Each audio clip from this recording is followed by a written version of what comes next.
YouTube, what is going on, guys? It is your boy Screens, and today's video is gonna be my center build for 2K21 current gen. So if you guys have been following me on Twitter, I did tweet out a build earlier, and I'm not gonna lie, this thing's insane, bro. This thing is retarded. This thing is it's like a paint beast from last year, but it's on crack this year. So I'm going to show you guys how to make it, but before we even get into the video, y'all, make sure to like, comment, and subscribe down below with those post notifications. Also, follow my Twitter, which will be in the description to keep up with me in the channel. Also, some of the noties for YouTube kind of be tripping, so, you know, if you miss a notie on YouTube, I'll always tweet out my videos and streams on Twitter, so you guys can see it that way instead of just on YouTube. So let's get right into it, y'all. So first, for your handedness, it doesn't really matter. I always go left-handed just because I like it. Jersey number doesn't fucking matter. So the positions this year are between center and power forward. Now, last year I said I hated the power forward. I didn't think there was really a reason to go power forward. But if you guys remember, the only two builds that I had as a power forward were my slasher, so like my pure blue, and my paint beast, which was a pure red. This year it's going to be the same sort of thing. And when it comes to comes to my inside center, the build that I'm going to make, I'm going to pick the power forward position, and I'm going to get right into it later on in the video. So when you hit continue here, you guys are going to want to go just scroll all the way down until you see this pie chart. Yes, just the pure red pie chart, not red green, not red yellow, just pure red. This is the pie chart that you guys are going to want to choose. And for your physical, you guys are, this is like a toss-up because, in my opinion, we never really know if strength means anything. Like, I know in last 2K, a lot of people didn't really use strength on their centers because they didn't think it was valuable. But I'm a firm believer of strength this year. So, just to be safe, I picked a center build that, whether or not strength matters, it's still going to be really good either way. So the one that I went with was the balanced pie chart. So out of all of these, as you guys can see, this has just basically it's the best of both worlds. Has pretty good speed, pretty good strength, and a really good vertical, same with acceleration. But once I start changing this build up, it's going to get even better, I promise y'all. So what we're going to do here is we're going to press A, got all the pie charts out of the way. You guys are going to want to max out your the first four things in finishing. Now there's two ways that you can really make this build. There's one where you just stop here, and then you can have extra playmaking, or you can get an extra finishing badge. So really up to you guys here. It doesn't really matter all that much, but here's what I personally went with. So what I would do is I would upgrade my post hook all the way until I got my 17th finishing badge. So you guys are gonna want to have exactly a 41 post hook. Now you guys can ignore your shooting. Honestly, I don't feel like. I think maybe Mike Wang is probably capping when it comes to insides won't be able to shoot. But for this in particular, I would not upgrade shooting just because it's not confirmed yet. Maybe later on in the year you guys might want to upgrade your shooting. But for right now, with just the prelude out, or the demo, I'm sorry, you guys aren't going to want to upgrade your shooting all that much. And so just skip playmaking. We're obviously going to come back to that. You guys are going to want to max out everything in your defense, bro. Everything. Literally from interior defense to perimeter defense to lateral quickness to fucking everything, bro. So now you have 17 finishing, 30 defense, 1-1. And so now you guys can max out your pass accuracy, your ball handling, and add the rest of these to post moves. So you get 3 playmaking badges. That is going to be for your quick first step. Now, like I was talking about before, if you guys really wanted to, you guys could just take down the post hook and then add it to, hold on, let me see here. Because I remember vaguely, there was a way that you could get 5. Fuck. Yeah, as you guys can see here, I got 5 playmaking badges. But probably for me, the thing that I'm going to go with is just, probably something just like this where you get 4. But it's really up to you guys. I'm probably not going to use a lot of playmaking badges. I'm really just only going to stick with quick first step. So that's why I went with the extra finishing badge. So like I said, move your post moves down to a 32 so that you get the 3rd for gold gold quick first step, and then add the rest of it to your finishing so that you get 17 finishing badges. Now, when we press A, I always go with Burley on all of my centers. I feel like it's just better. There's no excuse me, there's no like best one or body shape to go with. So I just always go with Burley. Now, here's the thing.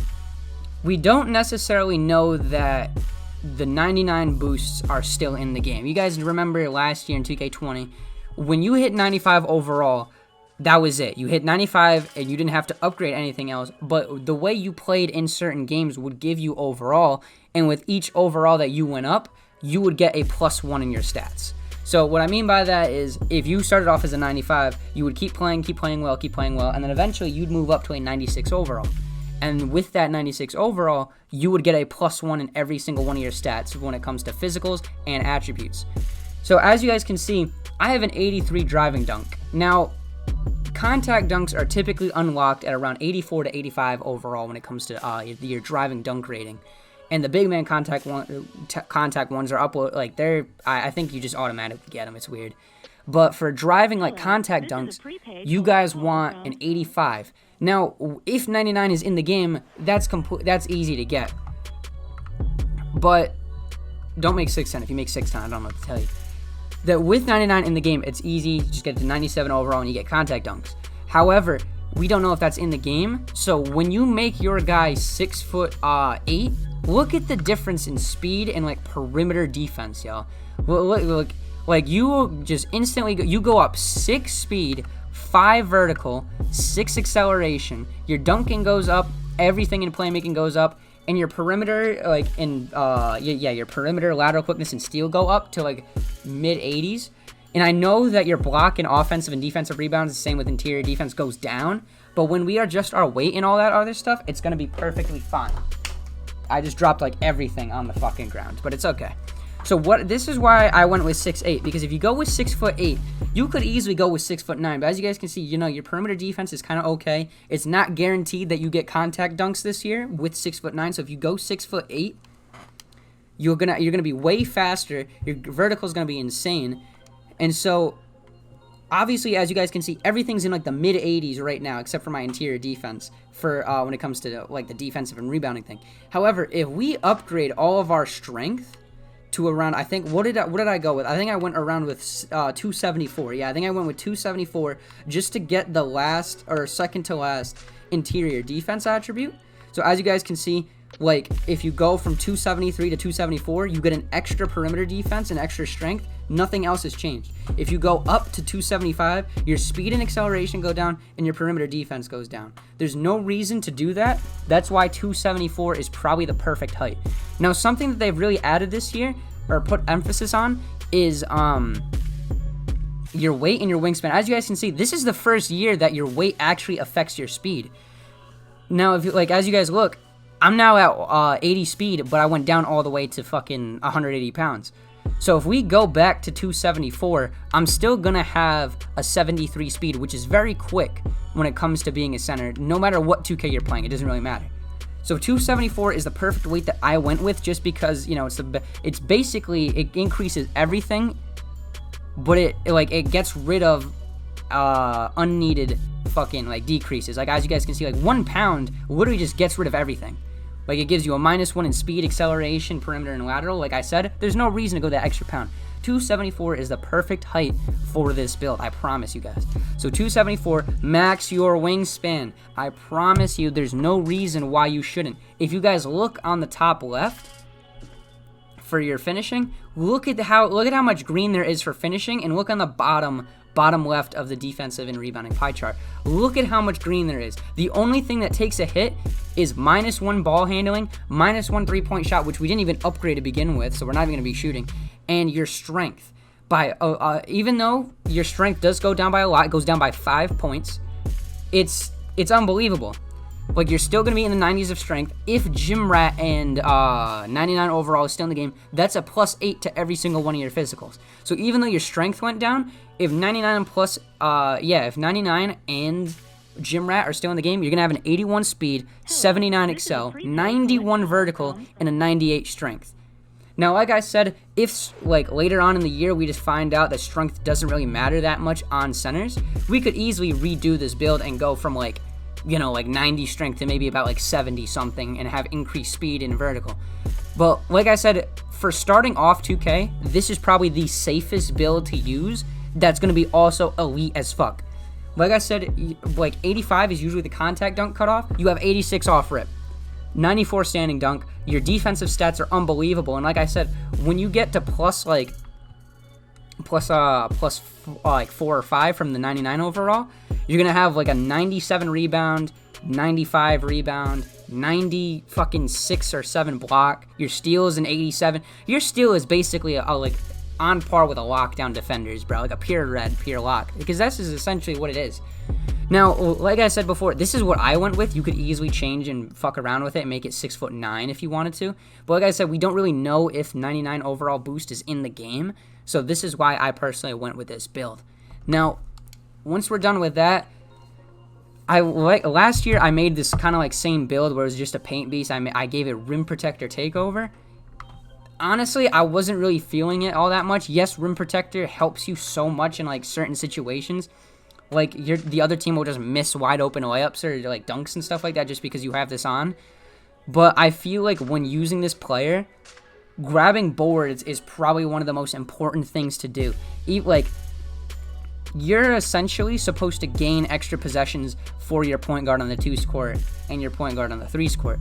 Now, you can do that by getting stops using rim protector takeover. But I just feel like knowing where the ball is going, breaking people's box outs, knowing where the ball is going to land is just way more important than like getting a stop, and then, say they get the offensive rebound. Like, yeah, you get a stop, but and that person missed a layup or dunk, but they also got their own board, so they kept the possession. I feel like just glass cleaner takeover is just probably the better option here for a pure red, or this build in particular. So that's why I personally went with it. Now, I haven't even seen the name. It's called a paint beast, and it's equivalent to Dennis Rodman, Anthony Davis, Giannis Antetokounmpo. Great company here. These are elite players in the league, and back then, Dennis Rodman, one of the greatest rebounders / defenders of all time.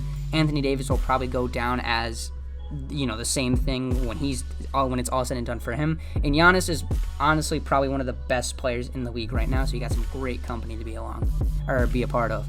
Now, I'm going to show you guys how to do the badges and stuff. I'm not really going to use the player just because I'm not retarded. Like, if you guys know me, you know that I'm not shit at this game. I'm not just pumping out fucking build videos for you guys. I know what I'm doing, and I know what's going to be good and what's going to be bad in 2K. This build will be good. I promise you. It's never going to be bad. So, for your finishing badges, I would probably do something like contact finisher, just because like we said, we pretty much know that we can unlock contact dunks right off rip. Same for fancy and slithery. Even though they said that hop steps were nerfed, I just kind of feel like fancy footwork, because there's always an overpowered layup, whether it be the Euro step layup, the hop step, the spin layup. I feel like fancy footwork is just going to be the better choice for a badge, just because it's going to affect every single one of your advanced layups or dunk gathers, like it says in the thing. So even if it might not help hop steps, just because they might be nerfed, it'll definitely help out with whatever is going to be the most overpowered layup this year in 2K21. Same thing with slithery finisher. Even though like I said, fancy footwork and slithery were a great pair last year, slithery finisher is just kind of retarded. You just kind of morph through people's bodies when it comes to this badge, so that's why I personally have it on. Lob City finisher, this build is going to jump out of the fucking gym when it comes to just being it's honestly just a freak of nature. This player, it's literally just it's exactly like Giannis. So if you guys think of Giannis, you guys think of his athleticism, his dunking ability, he's gonna go up there and catch these lobs, and he's gonna slam them, I promise you. And so I don't think Giant Slayer is honestly that much needed, just because I feel like a lot of people are making these smaller, not really tall centers. Obviously, you guys will occasionally see the 6'10", 6'11", but I feel like a lot of the centers that people are making are around the same height, so Giant Slayer won't really do much. So what I'm going to do is I'm going to put on Consistent Finisher, Pro Touch, both on silver, just because, who knows. Obviously, this is very susceptible to change. The only reason Consistent Finisher was good last year was because it was very, very hard to time layups.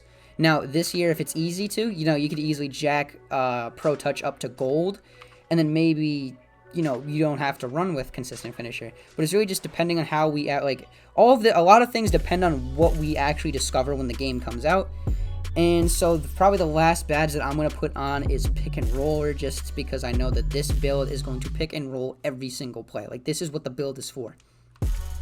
So now for your shooting, I mean, I usually, like, you know, you would think you don't really matter. It doesn't really matter. But slippery off ball is like the pick and roll badge. Like, if you have an inside, you want to use this badge on bronze, just because, like, your slips are going to be better, your slips are going to be quicker, and you're not going to get hit, like, you're not going to bump into people on your slips as much if you have this badge on.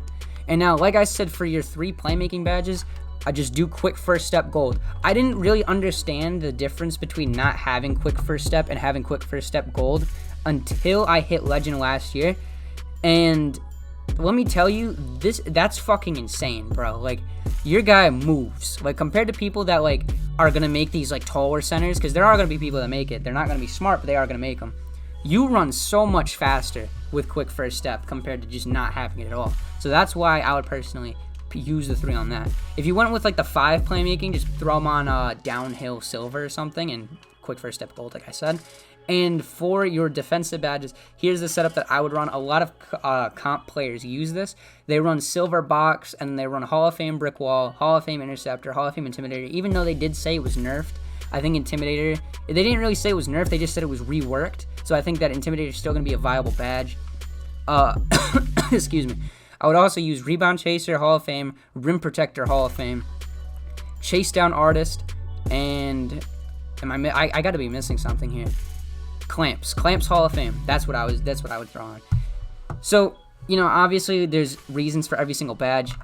Intimidator for the passing lanes, rim protector and chase down to blocks, brick wall for setting screens, silver box just to hold the box so you don't get wormed, Hall of Fame rebound chaser to get those boards, intimidator like I said, and for the occasional times that you do get switched on to the center, or not the center, the guard on the pick and roll scenario, Hall of Fame clamps, because like I said, your guys' perimeter and like lateral quickness is unbelievable with this build. So having Hall of Fame clamps is just gonna jack that the fuck up, and you're gonna be set for like fucking life if you use this build. Now, this is the best inside center build. We really don't know how. The only reason a lot of people are making these paint beasts is because they don't like shooting so far in 2K21. They don't like it. It feels clunky. We can't turn our meters off. The fucking shot stick makes me want to commit suicide. It's unbelievable. So this is the best inside center build by far. Knowing, just like, if you use this build, it's never gonna be bad. And so hopefully this video, you know, honestly, I'm done. Like I showed you guys the entire video. So if this video did help you guys, if you guys saw this build on my Twitter, this is exactly the build that I made. You guys can go back and vouch. You guys can see the stats and all that. I feel like this build is going to break the game. If you guys know Nadex, he made this build. If you guys know Jay Goated on PS4, he's one of the best centers there. He also made this build. It's unbelievable. This build is slowly going to take over 2K21, probably up until the next gen console comes out. To be honest with you. So hopefully this video did help you guys. Like I said, make sure to like, comment, subscribe, those post notifications. Also follow my Twitter, it'll be in the description. It's been your boy Screens, and I'm out. Peace.